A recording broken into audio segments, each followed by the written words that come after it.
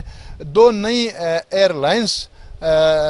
جو ہے وہ اپنا کام شروع کرنے جا رہی ہیں، اس حوالے سے انہوں نے ہمیں بریکنگ نیوز دی۔ سابق حکومت کے صوبائی وزیر قانون محترم اورنگزیب ایڈوکیٹ کا موقف جاننے کی ہم کوشش کرتے ہیں کہ وہ گلگت بلتستان کو آئینی شعبہ بنانے کے حوالے سے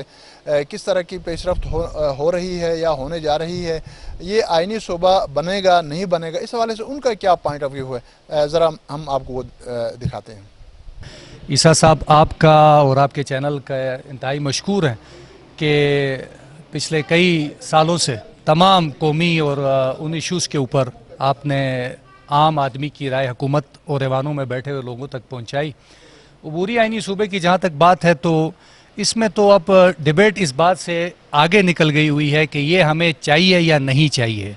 اسمبلی کی ریزولوشنز، عوام کی نمائندہ اسمبلی اس بات کی توثیق کر چکی ہے کہ سرتاج عزیز کمیٹی کی جو رپورٹ تھی اس کے تھرو جو ہے نا عبوری سٹیٹس کا جو کانسٹیٹیوشنل رائٹس کا صدراعظم سے ایک ڈیمانڈ ہے وہ اس کا بہترین حل ہے۔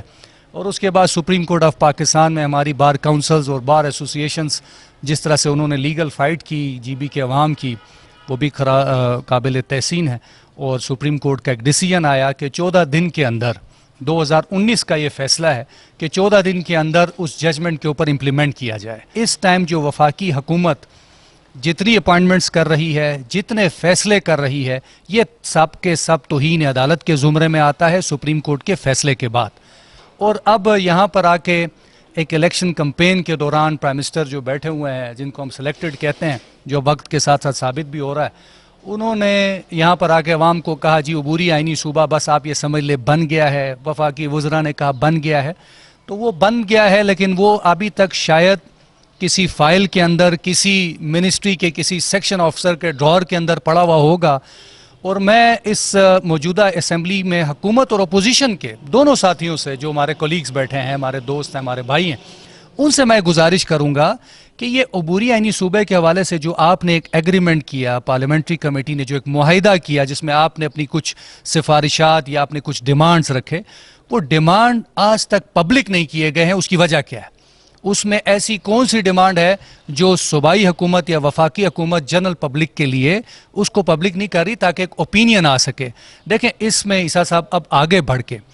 آپ کو ایک ڈیبیٹ کی ضرورت ہے کہ اب اس میں کنفیوژن کریٹ کی جا رہی ہے، اور اس میں کوئی دو رائے نہیں۔ میں برملا کہتا ہوں، آپ اپنے سورسز سے پتہ کر لیں کہ وفاقی حکومت اس بل کو اب اسمبلی میں آئینی ترامیم جو ہوئی ہے اس پہ اتنی زیادہ ورکنگ سرتاجی صاحب کر چکے ہیں کہ مزید ورکنگ کی ضرورت نہیں ہے۔ اس کو ٹیبل کیوں نہیں کیا جا رہا؟ کہ ان کو یہ پتہ ہے، ان کو یہ خوف ہے، اگر یہ عوامی یا سیاسی جماعت ہے کہ آزاد کشمیر کے الیکشن ہیں، اب وہ الیکشن تک اس کو پوسپون کر کے رکھا گیا ہے کسی سیکشن آفیسر کے پاس، اور جب جولائی اگست میں وہاں کے الیکشن ہوں گے اس کے بعد وفاق کی جو صورتحال ہے وہ مزید گمبھیر ہوتی جائے گی۔ یہ تو ایک کوئی جمہوری یا کوئی سیاسی آدمی تو خان صاحب ہے نہیں، ان کا کام ہے اپوزیشن کو بلڈوز کرنا۔ نہ ان کے تعلقات جے یو آئی سے اچھے ہیں، نہ ان کے نون لیگ سے اچھے ہیں، نہ پیپلز پارٹی سے اچھے ہیں، صرف اور صرف اوپر اللہ اور نیچے پنڈی کی طرف ان کا رخ ہے کہ وہ مجھے بچا لیں گے اور وہی جو ہے مجھے عبوری آئینی صوبہ بنا کر دیں گے۔ ہم اس چیز کے بارے میں اپنے ریاستی اداروں کے انتہائی مشکور ہیں کہ انہوں نے اس حساسیت کو سمجھا اور وہ سمجھتے ہیں یہ وقت کی ضرورت ہے کہ گلگت بلتستان کو آئینی دھارے میں شامل کیا جائے۔ جی ناظرین، آپ نے سابق وزیر قانون محترم اورنگزیب ایڈوکیٹ کا موقف آپ نے جانا اور گلگت بلتستان کو آئینی صوبہ بنانے سے متعلق ان کا کیا پوائنٹ آف ویو تھا وہ ہم نے آپ کے سامنے لانے کی کوشش کی، اور اس حوالے سے گلگت بلتستان بار کونسل کے وائس چیئرمین، سابق وائس چیئرمین ہیں، تو وہ اس حوالے سے کیا کہتے ہیں؟ جی جاوید صاحب، آپ گلگت بلتستان کو آئینی صوبہ بنانے کے حوالے سے اور اس کے فائدے اور نقصانات کے حوالے سے آپ کا کیا پوائنٹ آف ویو ہے؟ آپ کا چینل اس حوالے سے شعور کو پھیلانے میں بڑا اہم کردار ادا کر رہا ہے۔ جیسا کہ آپ نے سوال کیا اور ٹائم بہت مختصر ہے، یہ سوال ایسا ہے کہ اس پہ گھنٹوں بات کی جا سکتی ہے تفصیلاً، لیکن ان شارٹ اگر ہم اس کو مختصراً عوام کے سامنے اس کے کرکس اور بلٹ پوائنٹس اگر لانا چاہیں تو پہلی بات تو یہ ہے کہ دیکھیں دنیا میں اس وقت جو اسٹیٹس ہیں وہ یا تو ایک ریلیجیس آٹوکریسی کی شکل میں ہو سکتی ہے، یا ایمپرر ہو سکتے ہیں، یا ڈیموکریٹک اسٹیٹ ہو سکتے ہیں۔ پاکستان اللہ کے لیے ایک جمہوری ریاست ہے، ایک ڈیموکریٹک اسٹیٹ ہے۔ تو کوئی بھی ڈیموکریٹک اسٹیٹ جو ہوتی ہے اس کو کریٹ کرنے والا جو ٹول ہوتا ہے اس کو کنسٹیٹیوشن کہا جاتا ہے۔ وہ ڈیموکریٹک اسٹیٹ جو ہے وہ کنسٹیٹیوشن کے پیرامیٹرز کے اندر وہ اسٹیبلش ہوتی ہے، اور 73 سالوں سے گلگت بلتستان جو ہے ریاست پاکستان کے ساتھ ڈیفیکٹو ایفیلیشن میں تو رہا ہے، کسی نہ کسی شکل میں اس کی ڈیفیکٹو جو ہمارا جو رابطہ رہا ہے، کنیکشن رہا ہے، وہ کسی نہ کسی شکل میں رہا ہے، لیکن کنسٹیٹیوشن آف پاکستان جو ریاست پاکستان کا کریٹر ہے، جو ریاست پاکستان کے جو آئینی اداروں اور ان کے اتھارٹیز کی ذمہ داریوں کو، ان کے اختیارات کو عوام کے حقوق کے ساتھ جو مربوط کرتا ہے، جو ریلیٹ کرتا ہے، اس کو آئین کہا جاتا ہے۔ اور اس آئین کے اندر جب تک Gilgit Baltistan as a federating unit شامل نہیں ہوتا ہے تب تک گلگت بلتستان کے لیے حقوق کا تصور کرنا محال ہے، کیونکہ آئین حقوق کو کریٹ کرتا ہے، آئین حقوق کو ڈٹرمن کرتا ہے۔ اور آج تک ہم یہ غلط فہمی میں، اس ناسمجھی میں، اس بے شعوری میں رہے ہیں کہ ہم حقوق حکومت سے مانگتے رہے، ہم حقوق جو فیڈرل گورنمنٹ وہاں پہ جو انسٹال ہوتی رہی ہے، ہم ان سے یہ مطالبہ کرتے رہے کہ ہمیں حقوق دے دیں، ہمیں آئینی حقوق دے دیں، ہمیں، اور ہم اس حوالے سے اس غلط فہمی کا بھی شکار رہے ہیں کہ ہم حقوق کو پریویلیجز کے معنوں میں ہم مکس کرتے ہیں۔ پریویلیجز میں گرانٹ آپ کی ہو سکتی ہے، پریویلیجز میں آپ کا بجٹ ہو سکتا ہے، پریویلیجز میں آپ کے مانیٹرنگ بینیفٹس ہو سکتے ہیں، لیکن وہ حقوق نہیں ہوتے ہیں۔ وہ جو حکومت ہوتی ہے جس کے ساتھ آپ کا جیسا تعلق ہوتا ہے وہ آپ کو گرانٹ کے طور پر جو چاہے دے سکتی ہے، جو چاہے لے سکتی ہے، لیکن حقوق وہ ہوتے ہیں جو نہ تو وہ اپنی مرضی سے اس کو کٹ کر سکتی ہے، نہ اپنی مرضی سے اس کو بڑھا سکتی ہے۔ اس فیڈرل گورنمنٹ کے بجٹ اور گرانٹ اور خیرات کے اس نظام سے اگر ہم نے نکلنا ہے، حقوق ہم نے ڈٹرمن کرنے ریاست پاکستان کے اندر جو آئین پاکستان کرتا ہے، تو ہمیں آئین پاکستان کے اندر جانا چاہے۔ اور اس کے لیے چونکہ ایک رکاوٹ 72 سالوں سے ہمیں آغا شاہی ڈاکٹرین کے نام سے فیڈرل اسٹیبلشمنٹ نے اس کو قائم کیا تھا۔ 1973 میں جب پہلی بار گلگت بلتستان کو ذوالفقار علی بھٹو نے آئین کے دائرے میں لانے کی کوشش کی تو وہاں سے آغا شاہی جو سیکرٹری خارجہ تھے اس نے اٹھ کے یہ اعتراض کیا تھا کہ جناب اگر ہم اس کو آئین پاکستان کے دائرے میں لائیں گے تو مسئلہ کشمیر متاثر ہوگا۔ تو یہ مسئلہ کشمیر ایک برننگ ایشو تھا اس وقت سے اور آج بھی ہے۔ تو اس پہ غور و فکر کرنے کے لیے اس ذوالفقار علی بھٹو نے یہ کہا تھا کہ 10 سال کے بعد ہم اس ایشو پہ ہم دوبارہ بات کریں گے کہ آیا گلگت بلتستان کو آئین پاکستان کے دائرے میں لائیں ایز اے فیڈریٹنگ یونٹ یا نہ لائیں، جس کو ہم صوبہ کہتے ہیں۔ اس ایشو کو 74 سے لے کر آج تک دوبارہ 2019 تک کسی فیڈرل گورنمنٹ کے ادارے میں اس کو زیر غور گلگت بلتستان کا نام نہیں آیا، سوائے امور کشمیر کا ایک سیکرٹری اور وزیر کے۔ ان سے نیچے ہمارے معاملات اور ہماری قسمتوں کے فیصلے ہوتے رہے، اس سے اوپر گلگت بلتستان کا نام کسی پاکستان کے ریاستی ادارے میں نہیں آیا ہے، ریکارڈ میں موجود ہے۔ جب ثاقب نثار صاحب یہاں آئے گلگت میں، انہوں نے سچویشن دیکھی، واپس جا کے جب کیس کو پٹ اپ کیا بار کونسل کے، گلگت بلتستان بار کونسل کے، اور اس کی روشنی میں 47 کمیٹی جو ہے اس کی سفارشات سامنے آئیں اور اس پہ وفاق جو ہے اس نے رائے مانگی کہ بھائی اتنی اہم جو ہے جس میں گلگت بلتستان کو ایک فیڈریٹنگ یونٹ کے طور پر، 47 کمیٹی میں کیا ہے کہ گلگت بلتستان کو ایک فیڈریٹنگ یونٹ کے طور پر اس طرح شامل کیا جا سکتا ہے کہ مسئلہ کشمیر